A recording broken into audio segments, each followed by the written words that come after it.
میں نے سورہ توبہ کی آخری 2 آیتوں کی تلاوت کا شرف حاصل کیا، اور آپ اکثر مجھے جمعۃ المبارکہ میں نماز میں سورہ توبہ کی آخری آیتوں کی تلاوت کرتے ہوئے سنتے ہیں۔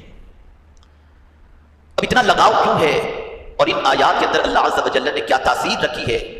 تو میں آپ کو بتاؤں۔ حضرت ابو بکر ابن محمد رحمۃ اللہ تعالی علیہ فرماتے ہیں کہ میں نے حضرت ابو بکر ابن مجاہد رحمۃ اللہ تعالی علیہ کو دیکھا کہ حضرت شبلی تشریف لا رہے تھے، تو حضرت ابو بکر ابن مجاہد رحمۃ اللہ تعالی علیہ کھڑے ہو گئے